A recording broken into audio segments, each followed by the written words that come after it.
Well, hello and welcome. This is Porsche Cup Challenge. This is the Euro Global Division. This is round 3, Bathurst. This is going to be one exciting race. This race is going to be covered off of a replay.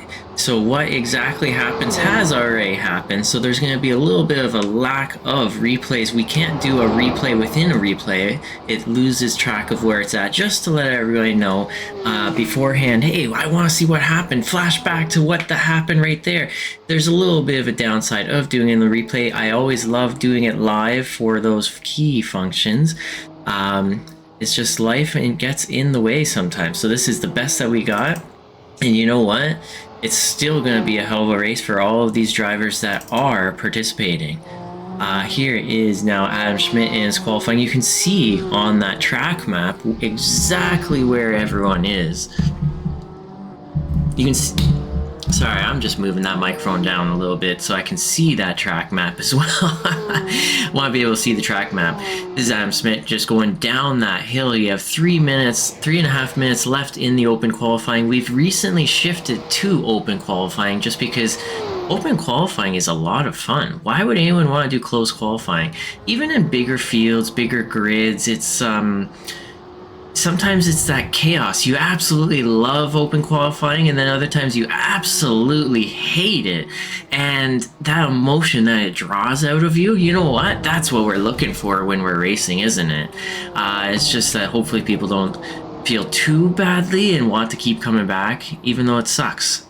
But, you know, there's no room for improvement if you're always feeling good. Sometimes you gotta feel bad if you want to get better at something. That's proof that there's room to improve. And sometimes that's how it goes with open qualifying. So we're now just waiting for everyone to do it looks like their last lap, 2 minutes, 2.5 minutes left in qualifying. So that means there's going to be 1 lap left. Hit some walls. You got to grind it out. There's Dan. He is using every inch of track that he possibly can. Out of curiosity's sake, let's take a look at the weather. Ooh, that time is not correct. January 1st, 1970. I like that. I don't think so. Not quite. Not quite. Anyhow,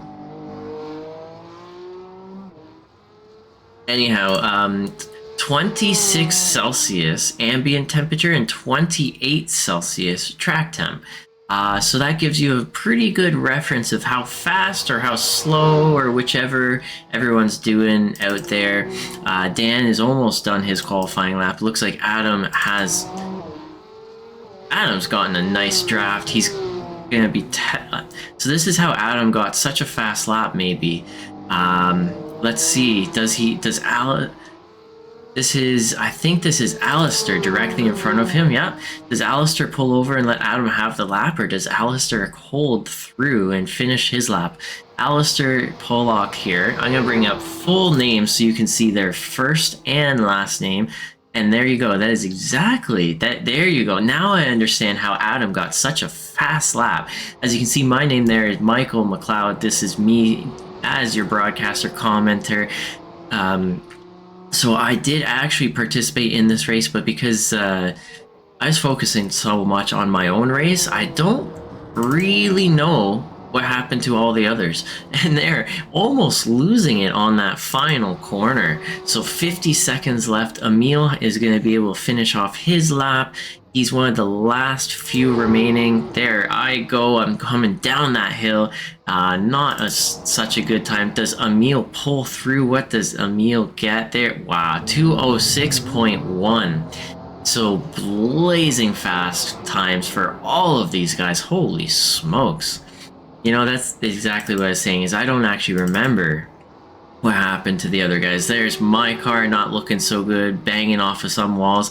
I gotta be honest, I did not like this track. Not one bit, people. It's just something about it, the bumps, the walls, it just... it doesn't flow with me. That's all I gotta say. It just did not flow with my driving style. And there now commences the end of qualifying. So let's pull down that weather because I really don't want to see it anymore. And we'll pull apart that timing tower and driver details so that we can bring up what is our grid. There is our starting grid. You've got Philip Hammer on pole position. Surprise, surprise. Dan McFarlane in second position. Emil Koopman jumped up into third. Adam Schmidt's going to be in fourth. Somehow I meant Michael McLeod here. Yeah, I'm going to just call it as is. My name as if I'm someone else. Michael McLeod here in fifth. Sounds funny, sounds weird. Mark DeBruin in sixth. Alistair Pollock in seventh. Tyler Marigula in eighth. Ryan Walker and Rudolph Dombrowski, unfortunately, in this race, did not drive. They missed out on a really action-packed race, seriously. But I know Ryan was saying he had migraine headaches and he just couldn't even look at the screen. So, you know, I understand. Really, I do. So here we go. It looks like everyone is almost on the grid. Lights are up in the middle of the screen. You can hear the engines revving up in the very background.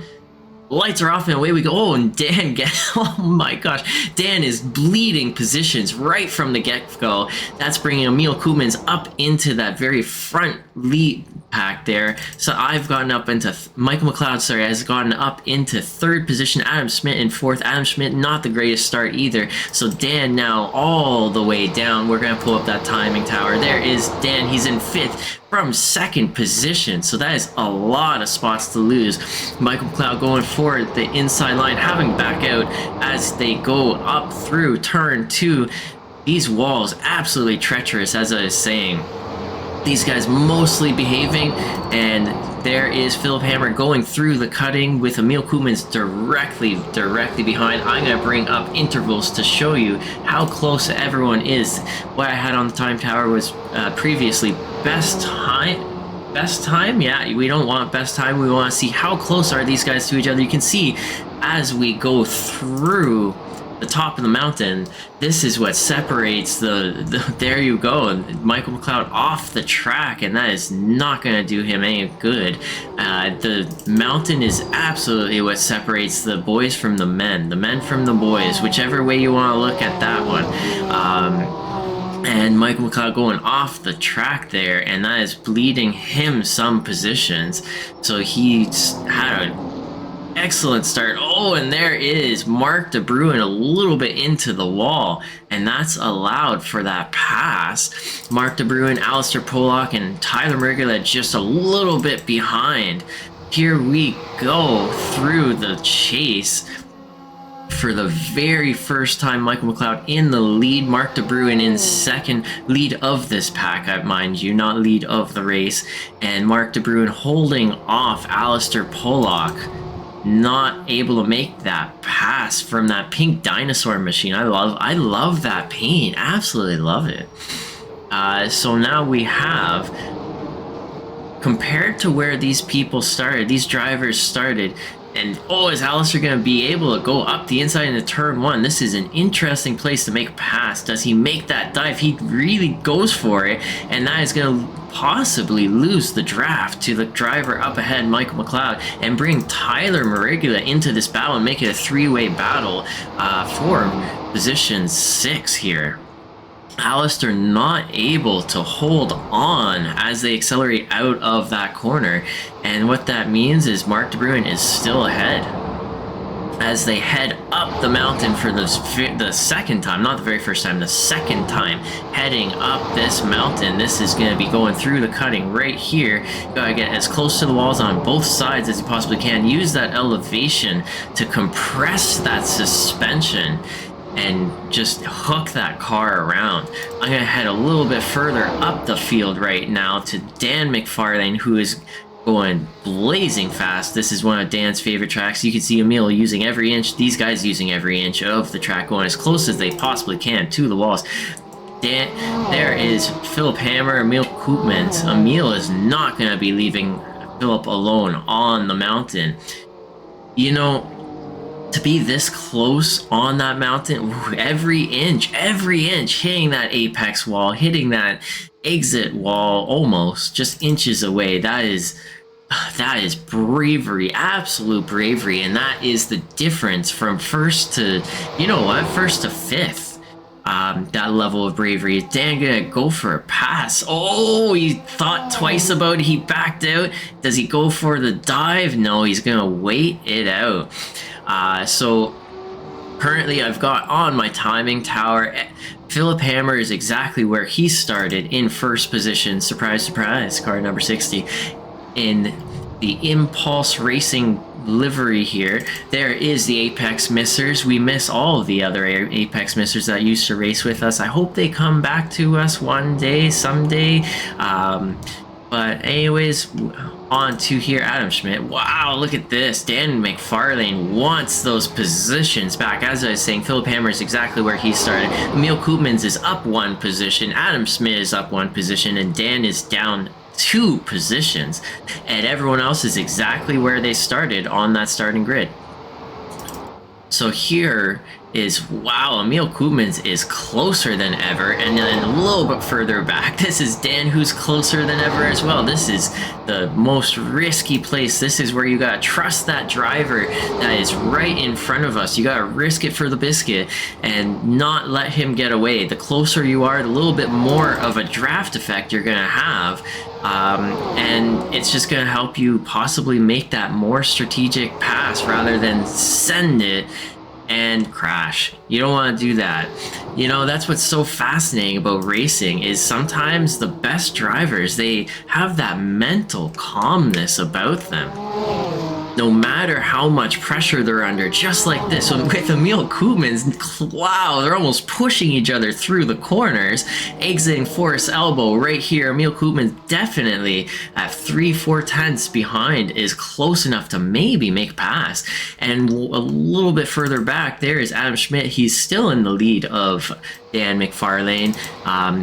Possibly close enough to make a pass as well. Is Emil Koopmans gonna go for it? Not able to get any kind of overlap before this quick little right bend, sends it up the inside. Philip Hammer gives a little bit of room, a little bit of respect given from both of these guys, and they're able to carry on without dying. Imagine that. Definitely the place to be. Wow, so Adam Schmidt's gonna have to be throwing that defensive line into, what is this corner called? I think Hell's Corner is corner number 1, but honestly, corner number 20, I think it's 20, that last corner there, that is Hell's Corner to me. The absolute worst. It's so deceiving how tough that last corner is. You almost always lose it as you exit that corner. It's just the easiest place to spin. Absolutely ridiculous. Don't even understand how or why. I think part of it is when you go into the cutting, coming down that hill, that heavy braking zone, there's Dan diving up the inside in turn 2. Oh! Adam losing a little bit of control, a little bit of a tap, and you know what, Dan there to help a brother out and set him going forward again. And fortunately for Adam, he's still got that draft. So now we've got everyone in their exact starting positions that they qualified in, except Dan and Adam have been swapped. Or no, sorry, Dan and Emil have been swapped. So Emil is up 1 position in second. And there is Dan. He is 4 seconds behind that lead group. And ooh, that camera work. Ooh, that is not pretty. So the closest battle we've got on track. This is our first heat. We've got 3 heats, 3 races total, and that is our first race at 10 minutes in length. So 10 minutes in length is going to be 5 laps total. As you can see, we're already on lap 4 with 2 minutes to go. They'll be crossing that line and doing the 5th lap, and it's as simple as that. So Emil Koopmans still very, very, very close to Philip Hammer coming down that hill. That is, I think this is the fastest that we go in all of the tracks that we've got this season. This is the fastest that we'll be going. I'm gonna see if I can find that overlay that would show that, when I can anyways.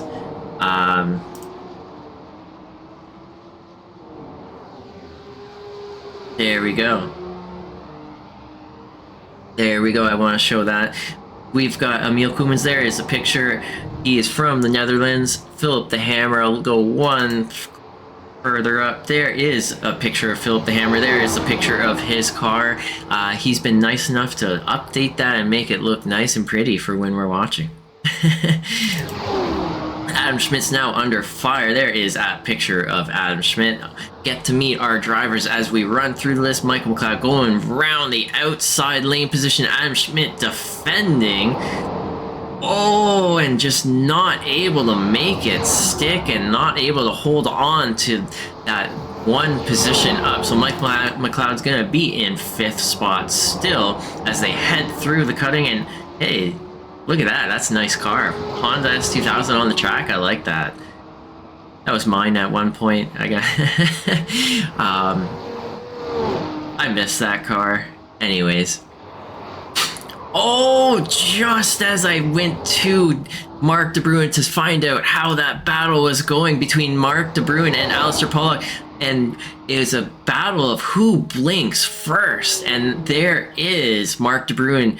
He's unfortunately into the wall. There goes Tyler Mergulis. So Mark is just, he's playing a little bit of Austin Powers, not able to figure out if he can go forward, backwards. And Austin Powers there hitting in that little go-kart thing, going forwards, backwards, just absolutely stuck.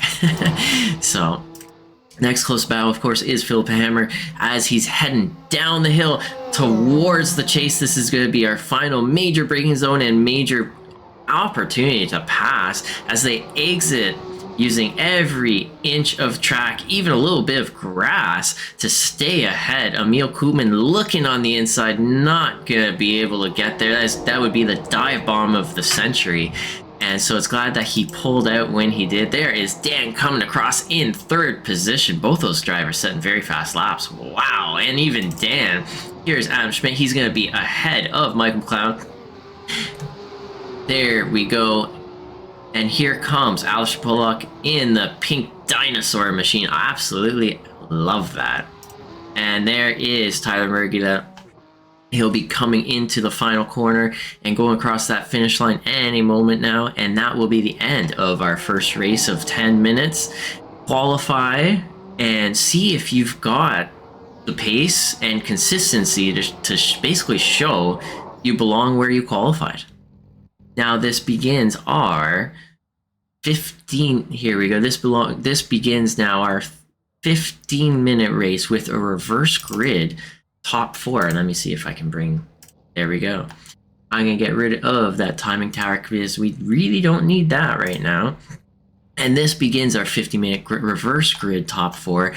Mike McLeod here is in 5th position, so not able to get into that 4th position to get that reverse grid top 4 benefit. You can see Adam Schmidt here. He'll be starting on the very front row with Dan in the 2nd row. The engines are starting to rev up as they're ready to go. There we go. See Barney waving that green flag. Adam getting a good start. Emil not getting the greatest start. Philip the Hammer, nice, good, consistent, easy start there for a lot of these drivers. Oh, and there goes Emil. He has lost it. He's gone off into the distance right off that race start, and that's put Philip the Hammer. He's already up 1 position from where he started. Michael McLeod up 1 position. Tyler Mergulis there. There's Adam Schmidt having to defend that inside to Dan McFarlane, who wants by as fast as he possibly can. He wants to win this race, I'm sure of it. There they go into the cutting for the very first time. There they are. Oh, and there goes Michael McLeod and Tyler Mergulis. Oh, and that is going to hurt their chances in this race. Tyler, it looks like he had a little bit of a target fixation on the spinning car, you know, and who can blame him? That nice purple livery on that car, beautiful, beautiful. It's just sometimes hard to, you know, when the car in front of you spins, you get a little bit of a panic, I think. But sorry, unfortunate there for Mike McLeod and Tyler Mergulis, who have now gone to the very back of the field. Philip Hammer He is just showing consistency here as he goes through force elbow. Dan McFarlane closer than ever to Adam Schmidt. Is Adam Schmidt at risk for losing his position? I would actually think so. Here is Emil Koopmans. After gathering himself from that spin, he is coming down the hill. There is Alistair. Oh! And there's there is Alistair. He is up on his head. I think Alistair maybe did not see that there's a car beside him and ended up on his roof. That's unfortunate for the dinosaur machine, but we're gonna jump to the very lead beat here because we got Adam Schmidt's trying to defend for his life on P1. He is going to be going for that inside lane position. Dan's gonna have to go around the outside into turn 1, Hal's corner. Dan backing out just slightly as they exit the corner. He's going to use that draft to his advantage. I'm absolutely sure of it. Into turn 2, Adam Schmidt is not going to give this one up easy though. Right there you can see it. Philip the Hammer is right behind. Gonna get a nice close view of how does this one turn out. Adam with a shorter distance traveled, able to still stay ahead. Philip the Hammer now side by side with Dan McFarlane going round the cutting, and Philip Hammer thinking better of it, backs out and takes back 3rd position with ease. And you know what, the draft is so strong on this track, even though there's walls. If you can just feel brave to get close to the walls and stick with that group, there's absolutely no worry. You're gonna be okay. Wow, and there goes Dan. Adam must have made a little bit of a mistake, and Dan just takes advantage of it through the skyline and makes that pass. Wow. Wow. And here is Emil Koopmans. He is looking to make that pass, gains back some of those spots that he lost into force elbow. That is one brave move. And I think that maybe Mark De Bruin braked a little more than Emil was hoping for. Maybe he was looking, maybe he was following and studying. You rarely see anyone making moves up the force elbow. That is really, really brave. There is Philip the Hammer, was possibly close enough to make a pass on Adam Schmidt, backed out, didn't do it. Here is Michael McLeod. He is now, after that spin, a little bit of damage on the rear of his car, just a tiny bit. That's going to slow him down in this very draft heavy up and downhill, but on that mountain, it's just a totally different ballgame. Adam Schmidt's got the likes of Philip the Hammer on his tail, 2 tenths behind as he heads up the hill. Whew. This is intense. So he's now starting to lose that draft to Dan, and Philip the Hammer's gonna have to go around the outside into turn 2. I believe this one that actually, if I remember correctly, called Griffin's Bend. Griffin's Bend. Adam Schmidt got the shorter distance travel. Philip Hammer backing out, and this battling is actually starting to bring these cars a little bit further away from Dan McFarlane. This is going to be falling into the hands of Dan McFarlane in the whole grand scheme of things. They've got 10 minutes to go with that reverse grid top 4 into this 15-minute race. It does add just a slight amount of chaos. The fastest driver's not at the very front of the pack anymore. And with 15 minutes, is it enough time to sort each other out? Absolutely, as you can see here. There's going to be some winners, losers, movers, shakers as we go throughout the field. There's a lot of gains and losses. Let's take a look if the gains and losses are working here. I've got 1, 2, yeah, no, that's not exactly working. Not exactly working because of the reverse grids. So, okay, as we come down the hill, exiting force elbow, Philip the Hammer is going to make an easy pass on Adam Schmidt. Adam seems to be tired of battling it out. Maybe he just wants to follow until... Oh, no, I take that back. Adam Schmidt is not giving up as they go through that right kink, and he is still ahead. He is not letting Philip Hammer have this one easy. Philip has really got to push and push and push to make this pass, and that's your friendly neighborhood Spider-Man. Why do I say that? Because of this. Right here. Let me see if this comes up. There we go. The friendly neighborhood Spider-Man. He is not making it easy, folks. And you know what? I'm really curious if these two keep battling as much as they are. They got Emil Koopmans 2.4 seconds back. Is that going to bring Emil Koopmans into this mix, into this battle? Is Philip Hammer going to be able to clear the friendly neighborhood Spider-Man? That is a really hard line. As Michael McLeod tried earlier against Adam Schmidt to go around that outside, it is treacherous, absolutely treacherous. It is not an easy line or easy way to make a pass. These cars with minimal to almost no aerodynamics, it feels like to me, as you're going balls to the wall here, is just, it's a really difficult line around turn 2. All through here, you have to fully commit. You're nearly full throttle through most of this, and if your line is slightly off, you have to slow down, and you're losing 3/10, 4/10, sometimes a second across the top of that mountain. And we can see all of this battling is in fact bringing Emil Koopmans even closer. He is now 1.3 seconds to Adam Schmidt Philip Hammer battle, and you know what that means? This is going to be a three-way tango. And ooh, maybe not if he's hitting that wall. That wall is going to slow him down. Oh, he's got a little bit of damage off of that too, so that is going to hurt him in the long run, but he's most definitely in that drafting range. Philip Hammer's going to try again on Adam Schmidt. Is this a Kodak moment of the race? Here we go into the braking zone. Cars compressing under braking, and Adam Schmidt slightly ahead. And now Philip Hammer may have learned his lesson. He got the exit that he was looking for, but it's still side by side as we go into the final corner. Adam Schmidt is not letting him have it easy. They are side by side, still heading into turn 1. Here goes Adam Schmidt again on the inside, still car number 6 Philip Hammer around the outside of turn 1. Who gets the better exit? Is Emil Koopmans going to choose one of these cars and push them through? And Philip Hammer, after holding on through all of those corners, is going to have the inside line into turn 2, where all those other laps was Philip Hammer outside line. I'm going to have to put my money on Philip Hammer taking this position away from Adam Schmidt. There you go, and there is that funky business that happens when you get that outside line, and Adam Schmidt is now had Emil Koopmans pass him as well. So that's brought the two cars of Philip Hammer and Emil Koopmans back together into this battle.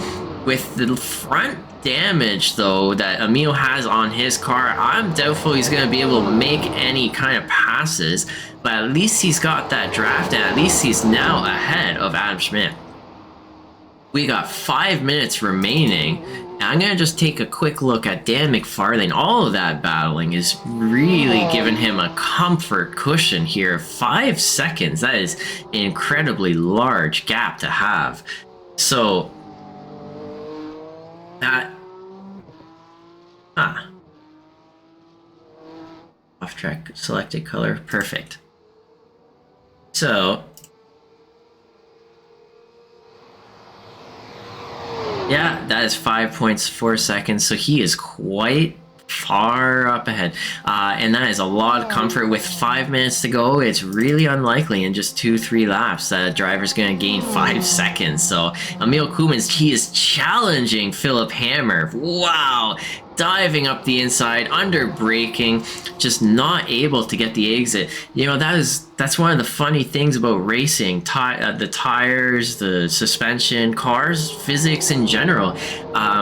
Yes, you can absolutely make that dive up the inside, gain that overlap, but what that means is your exit is absolutely compromised. So a lot of times you'll see a lot of these very fast drivers, such as Philip Hammer and others, they will allow that car to go up the inside and trust that they're not going to hit them, because they know the exit is compromised. From putting all of that effort into braking, you can't turn as well as you would have hoped, and you can't accelerate out of that corner as well as you would have hoped. So, you know, it definitely starts playing into a strategy of when to pass and how to pass, so that you can actually get that position off of the driver in front of you. It's not like pass at any moment, every moment that you ever possibly could. You just may not actually steal it off of them, and it could put you at risk for being passed by the driver behind you. Adam Schmidt, he's now 1.2 seconds back, but if he was closer, it could have put him in line to make a pass, take a position off of Emil Koumans. These two drivers, though, they're just absolutely in a league of their own.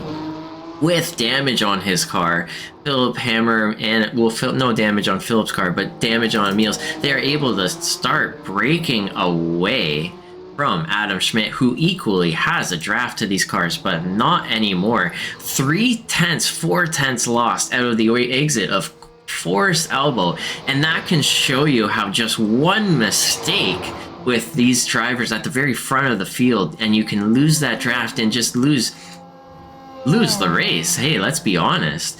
You know, you could be in the winning position, but if you make that one mistake, especially onto the longest straight, fastest straight in our entire season, you're done. You've sunk your own ship, I gotta say. So this is lap 7. I think we're gonna have 2 more laps to go, so we're gonna have lap 7, then lap 8.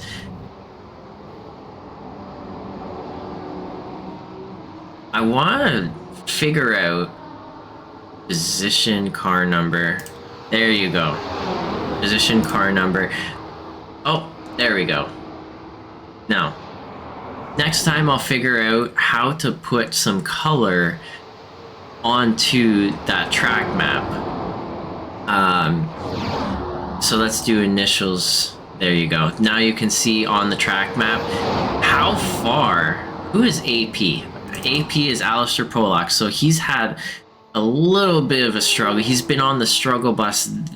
Oh yeah, that's because he was on the roof of his car, so that definitely did not help him out.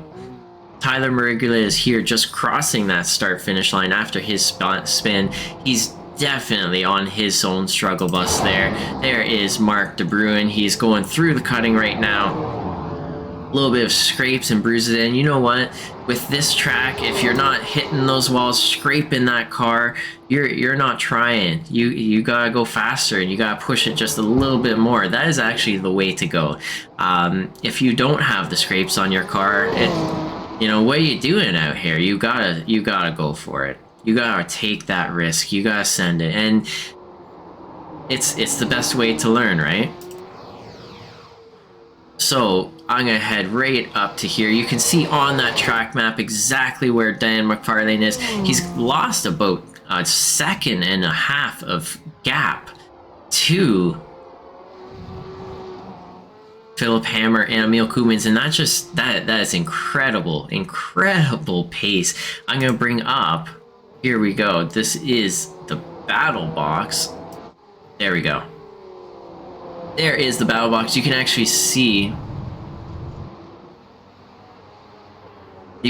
well, you know what? I have this on the timing tower. This is useless. I thought it'd be a cool thing to show, but you know what's even better is last lap, best lap. Here is the best lap. So Philip Hammer 4 tenths quicker. Emil Koopmans, let's say I would say he's very quick, but he's got the benefit of being in the draft of Philip Hammer. But although Emil is still very, very quick, and last lap. So there's a major mistake from Dan, and he may have thought, I have a large gap, I've built that up, and I don't want to take that risk in the final 2 laps. I just want to come home with the win, and that may have been in Dan's mind, because he's now lost another 4 tenths. That's a lot of time to be losing corner by corner on the last lap. But the last lap with all these walls, it's the last possible moment that you really don't want to push it to the point that you do crash and you lose the race. So I'm absolutely positive that is his mindset, is just being a little bit conservative and taking it easy. Emil Koopmans looks like he may have made a little bit of a mistake as well, because he is slightly behind where he used to be with Philip Hammer. if you look at the rest of the field, 206.5, 206.9, 208.4, and that actually to me just shows the raw difficulty of this track. This track is so hard to drive, so hard to drive fast, and so hard to drive consistently. And I just absolutely don't know how these guys do it. They use every bit of track and grass and almost hit that wall. And here comes Dan McFarlane coming across that start-finish line on the very final lap of this 15-minute race, winning in P1. Congratulations to Dan, Philip, and Emil for rounding out those podium positions. There is Adam Schmidt just coming by. Well, there it is, Michael McLeod with a little bit of damage. He'll be finishing this race in 5th. There is Mark De Bruin. He is coming through in 6th spot. I think that we're going to have to wait a little bit of time for Alistair Pollock on this one. So it sounds like I'm going to have to come up with some talking points, aren't I? There is Mark De Bruin coming across in 6th spot. There's Tyler Mergula. The birds are not real. The pigeons are liars, are they now? Tell me more. Tell me more. Is the earth flat or is it round? We can do some experiments one day, can't we? Wake. That's so funny. I love that. Anyways.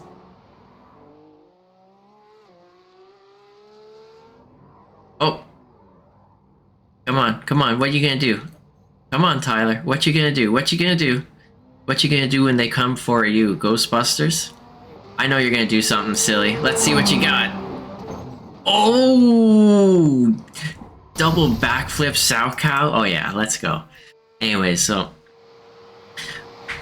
the difficulty of this track, though, as I was saying, like it's absurd. And someone, as one example, an 8,000 iRating driver could be lapping this in 2 minutes 4 seconds, and a 5,000 iRating driver is 2 minutes 6 seconds, 2 minutes 5 seconds, and to have a 1 second or more pace difference for that, it's not normal to have these large differences. There is Barney waving that checkered flag for the final car to come through, and so yeah, it's not large to have such large pace differences. It's really something. That's all I gotta say. It's just I can't stop saying how difficult it really is. Right here we have our 1 minute warm up. This gives the drivers after those two races just a quick break, and it's the best time right now to go over the 3 key points of the race, of this next race. We have a reverse grid top 8 in this 20-minute race that's upcoming. So what that means, well, because we have 8 drivers, the entire grid is going to be reversed. So I think that was Alistair Pollock was the last position, so he'll now be at the very front of the grid, and that's going to be nerve-wracking for Alistair, I'm sure. That's going to put, who else was it? Mark De Bruin, Tyler Mergula also at the very front. So really curious to see what happens. So here we go. Cars are now starting to finally hit the grid.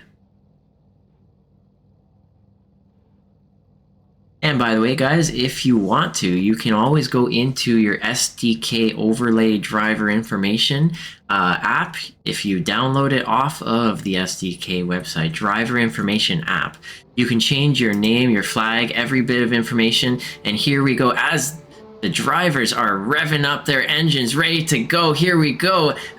Looks like Tyler got an excellent launch. Mark De Bruin up the inside of Alistair Pollock, and Tyler Mergula is away. He's getting an excellent launch. And Mark De Bruin making an excellent pass and not able to hold on. Adam Schmidt getting an excellent exit. This is going to be absolutely wild as we head through this first run up the hill. I want to get a little bit of a bird's eye view of exactly what's going to be happening here. This is Tyler Mariglia through the cutting. First lap through the cutting, up the hill as they make this climb. A little bit of a spin. Oh, and that is going to be chaos through the field. Tyler had a little bit of a spin. It looks like netcode sent him into Emil Koopmans, and that looks like Emil Koopmans is going to be out of this race, I think, after that massive collision. Philip the Hammer, I think, has some damage to his car. Does Dan? I think Dan may have been impacted from that one as well. No, it looks like his car is fine. Very lucky. So Mark De Bruin is coming out fine. Michael McLeod coming out fine. And then Tyler Mariglia obviously is really not looking so good there. Here we go, exiting down the hill out of Forest Elbow for the very first time. Michael McLeod following Mark De Bruin. Dan McFarlane following Alistair Pollock. Philip Hammer is behind Adam Schmidt. And Dan not able to make that pass, a little bit behind Michael McLeod, not able to make that pass. And with 18 minutes to go, it's anybody's guess when any of all these passes will be happening up and down the hill. Oh, a little bit of a spin from Alistair. And that is that corner is an absolute horrible experience. There's a move up the inside from Michael McLeod into the final corner there. And that is how Michael McLeod got past Mark De Bruin. Alistair Pollock, it looks like his wing popped off, magically reappeared. Lucky for him, isn't it? And so he'll be now on the chase for P5 against Mark De Bruin. Michael McLeod here has Mark De Bruin directly in tow. 4/10, 5/10 as he heads through Griffin's Bend. Michael McLeod trying to chase down Dan McFarlane, car number 23, heading through the cutting. This is turn 4, turn 5, something like that. You can see on that track map exactly where everyone is. I'm going to head to the lead driver, Adam Schmidt, who has Philip Hammer, a little bit of damage on his car. I want to see, does he have steering? Oh, a little bit of an impact. And this is a little bit of insight onto what it looks like to drive this track in the car. You know, he makes it look so easy, and I can tell you from experience, it's really not. Let's take a look at Tyler, and you can really see how easy it's not. This is more normal people. Philip Hammer, somewhere that we would call alien. But no, it's really is a difficult experience to go through that whole sector. So with 16 minutes left in our race, this is now coming to the end of lap 2. Adam Schmidt's 1.2 seconds ahead of Philip the Hammer. Philip the Hammer, is he going to be able to take the win on this race? I have no idea. We're going to have to tune in and find out, aren't we? But at 8/10 behind, I think Philip Hammer, even if he has a little bit of damage on his car, I know that rear end, at the very high speed sections, it's going to take a lot of top speed off of the car, so that's going to make it really interesting. And let's bring up that weather and see what kind of conditions these guys are dealing with. So 26 and 28 still. So it's a decently hot track.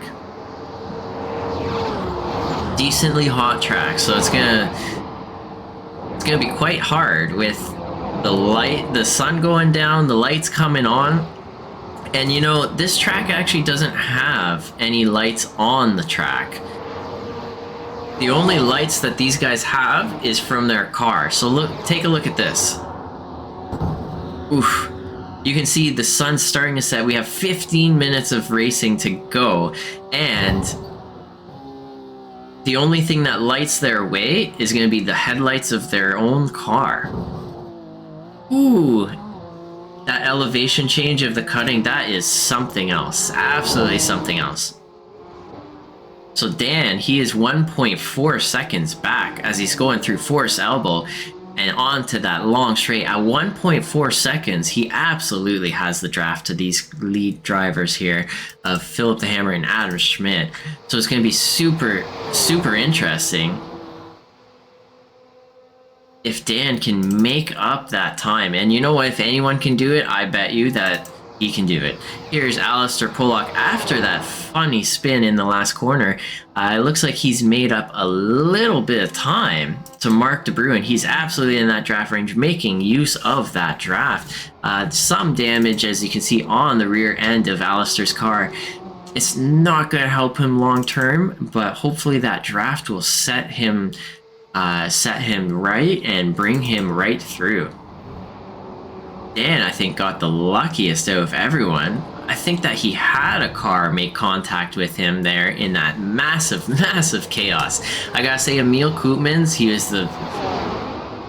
He got the worst end of that stick there. And that's the risk of racing super, super close, lap one, trying to make the pass and hoping, praying that nobody in front of you hits the wall, because if you hit the wall at speed, you're going to be flying, parts everywhere, absolute yard sale, and you know, you got to risk it for the biscuit. If you don't do that, you don't have a chance to win. You have to get close. There's no way, if and or way, any other way around it. That's it. You have to get close. And unfortunately for Emil, he's out. Heading through the top of the hill, this is Adam Schmidt on lap 4. I gotta take a look at, let me see if this works. Lap time history, there. Nope, doesn't work. But we can do this. There's everyone's last laps. Looks like Dan McFarlane had the fastest lap of the race. So far. And Adam Schmidt is still in the lead. So let's see if Philip Hammer with damage coming down the hill is going to be able to make anything happen. I think he's just doing his best to stay along with that little bit of damage. Adam was able to break through all of that chaos nice and clean. Dan McFarlane, he is getting closer than ever. So Philip Hammer started, I think it was at the very best, P7 I think it was, and he's already up into second. So he is making good work and good progress. Here is Dan. He is really close. Now it's a 3-car battle. I'm going to focus a little bit here on Mark De Bruin and Alistair Pollock. Alistair Pollock has gained all of that time. He is hot on the tail, hot pursuit of Mark De Bruin car 52. As they're heading around the track and the sun is setting. It's getting really dark out there, isn't it, folks? Really, really dark. There is Dan McFarlane making the pass on Philip the Hammer.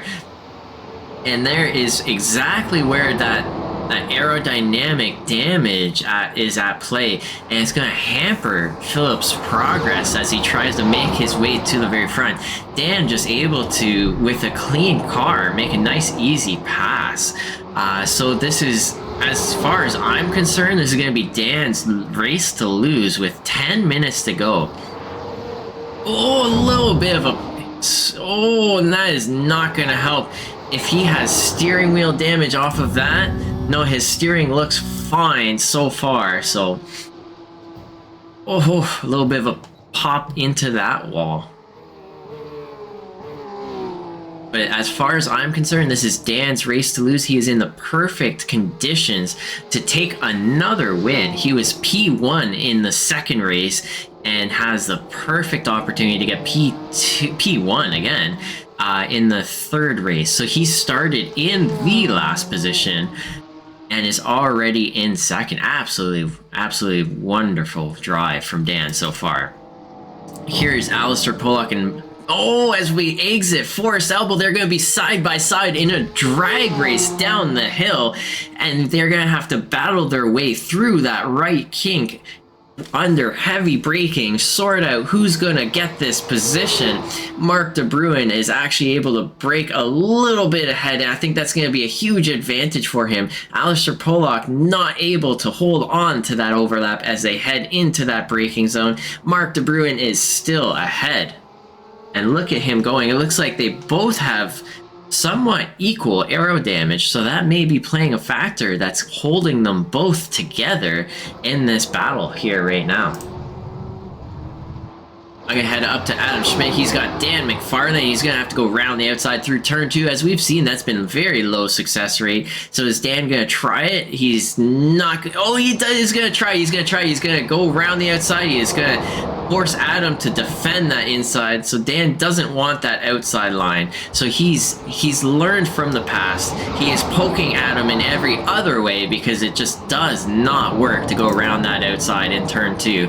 And Adam is feeling the pressure. You can see his car is getting a little bit loose under power as he's exiting all of those corners.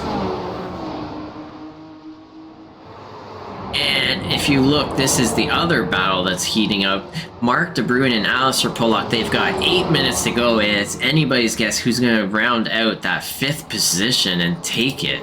So Adam Schmidt, he is now down the skyline, going down through the dipper. This is the dipper right there for obvious reasons why it's named that.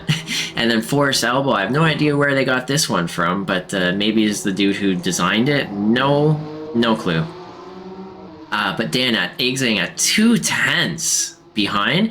You know, this is not going to be good for Adam. He is definitely losing this position right here. That is my best guess. And is Dan waiting it out? He is going full send. He wants the inside as he goes through that kink. The overspeed that Dan has, there's no way. I don't think that Adam's going to keep it under braking. Adam really brave. Oh, and Adam's still ahead. You know, I should not be a betting man because I'd be losing all my money. Adam is just battling it out, sticking his nose in where he feels it belongs and keeping the positions that he feels he deserves. Wow, here we go. Through turn 1, that last corner, Dan just getting the exit. He really wanted to grab that overlap into turn 1. The inside line and just getting the exit he was hoping for. Philip Hammer following Dan's wake. And now Adam Schmidt is in 3rd position, so that is exactly how that one took place. Wow. Wow, there is Mark De Bruin. He is still ahead of Alistair, just checking back to see how they're doing, and just gonna go right back to the very lead of the race because here comes Dan up through the cutting. He is 4/10 ahead of Philip the Hammer. Philip the Hammer has a lot of pace as we've seen in the other races, but with this car damage, it's anybody's guess if he'll be able to make any kind of pass because you know what, Dan is very fast as well, and he has a perfectly clean car, so that's going to be playing into his advantage. Absolutely into his advantage. As soon as he hits that straight, if he gets that exit that he wants, the only thing Philip Hammer is going to be able to do is maintain a decent gap down through the hill there. Ooh. Adam Schmidt banging that wall just a little bit. Now I'm going to just jump back to Mark De Bruin as they're heading through the dipper. Alistair is closer than, I wouldn't say closer than ever. These guys have been close all race almost. So these guys are just not letting the other get away. Monkey see, monkey do. One's got to hit the wall, so the other does too.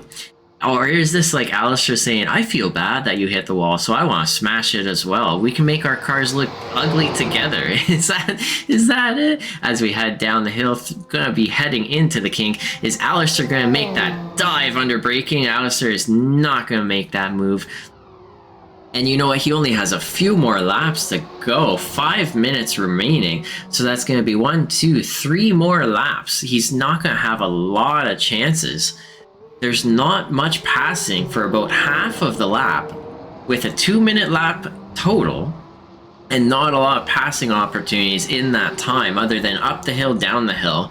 It's a lot It's a lot of time to wait for that opportunity. I gotta say it. Heading up the hill, like what they're doing right now, you want to be in the right lane position and left lane position, as we've learned just from watching all of the attempts. It's just impossible as far as I'm concerned. I want to take a look at the blimp view. You can see how dark it is, and when the headlights do start sweeping across the roadway, what it does for their vision, it's just an absolute mind-boggling challenge for these drivers. Look at them go. And here are the front pack drivers as they're heading through the top of the hill. Now they're entering that skyline, and it's lighting up the trees, lighting up that track as they're heading down. That would be the dipper, the force elbow, as they head onto that main straightaway.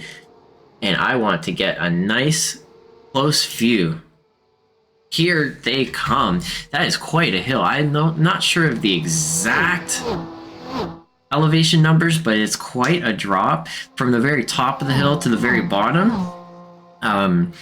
It's quite a few hundred meters in difference, so absolutely nothing to scoff at.